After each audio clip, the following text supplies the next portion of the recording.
शुक्र प्रदोष व्रत कथा। नमस्कार भाइयों बहनों, जय माँ गायत्री। आप सभी का मेरे YouTube चैनल शुभकर माही अष्टो में स्वागत है। आज की इस वीडियो में सुनते हैं शुक्र प्रदोष व्रत की कथा। इस बार शिवरात्रि के साथ ही आज के दिन शुक्र प्रदोष का व्रत भी है, तो इस दिन इस कथा को स्मरण करने का विशेष लाभ मनुष्य को प्राप्त होता है। आज शुक्र प्रदोष व्रत है और इस व्रत में भगवान शिव और माता पार्वती के साथ ही उनके पूरे परिवार की पूजा की जाती है। यह व्रत संतान प्राप्ति के लिए बहुत ही उपयोगी माना जाता है। जब प्रदोष व्रत शुक्रवार को पड़े तो यह शुक्र प्रदोष व्रत कहलाता है। शुक्रवार के शुभ योग में प्रदोष व्रत करने से आपको भगवान शिव के साथ माता लक्ष्मी का भी आशीर्वाद प्राप्त होता है। शुक्र प्रदोष की कथा जिसको पढ़ने से आपका व्रत पूर्ण होता है और आपकी सभी मनोकामनाएं पूरी होती हैं। इस बार ऐसा संयोग बना है कि महाशिवरात्रि के दिन ही शुक्र प्रदोष व्रत है, जो कि बहुत ही शुभ है। प्रदोष व्रत रखने वालों को शाम के समय भगवान शिव का पूजन करना होता है, जो कि प्रदोष काल में होता है। तो सुनते हैं शुक्र प्रदोष की कथा। आप सभी से विनम्र निवेदन है, अगर आप मेरे चैनल पर पहली बार आए हैं तो प्लीज वीडियो को लाइक, चैनल को सब्सक्राइब और वीडियो को ज्यादा से ज्यादा शेयर करें, ताकि आपके साथ साथ आपके अपने भी इस कथा का लाभ ले सकें। सूत जी कहने लगे, प्राचीन काल की बात है कि एक नगर में 3 मित्र रहते थे। तीनों में ही घनिष्ठ मित्रता थी। उसमें एक राजा का बेटा, दूसरा ब्राह्मण का पुत्र तथा तीसरा सेठ जी का पुत्र था। राजकुमार व ब्राह्मण पुत्र का विवाह हो चुका था। सेठ के पुत्र के विवाह के बाद गौना नहीं हुआ था।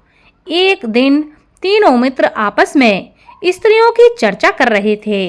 ब्राह्मण के पुत्र ने नारियों की प्रशंसा करते हुए कहा, नारीहीन घर भूतों का डेरा होता है। सेठ पुत्र ने यह वचन सुनकर अपनी पत्नी लाने का तुरंत निश्चय किया। सेठ पुत्र अपने घर आया और अपने माता पिता को अपना निश्चय बताया। उन्होंने बेटा से कहा कि शुक्र देवता डूबे हुए हैं। इन दिनों में बहू बेटियों को उनके घर से विदा कराकर लाना शुभ नहीं होता। अतः शुक्रोदय जब हो जाए तुम अपनी पत्नी को विदा कराकर ले आना। सेठ जी के पुत्र अपनी जिद से टस से मस नहीं हुआ और अपनी ससुराल वह जा पहुंचा।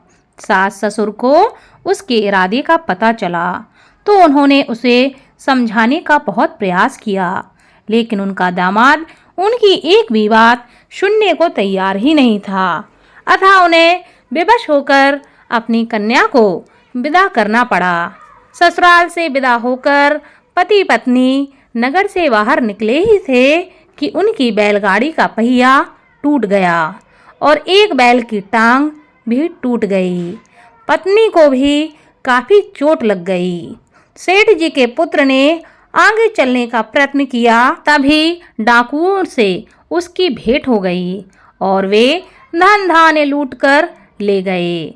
सेठ का पुत्र पत्नी सहित रोता पीटता अपने घर पहुंचा। जाते ही उसे सांप ने डस लिया। उसके पिता ने वैद्यों को बुलाया। उन्होंने देखने के बाद घोषणा की कि आपका पुत्र 3 दिन में मर जाएगा। उसी समय इस घटना का पता ब्राह्मण के पुत्र को लगा। उसने सेठ से कहा कि आप आने वाले लड़के को पत्नी सहित बहू के घर वापस भेज दो। यह सारी बाधाएं इस कारण से ही आई हैं कि आपका पुत्र शुक्र अस्त में अपनी पत्नी को विदा करके ले आया है। यदि यह वहां पहुंच जाएगा तो बच जाएगा।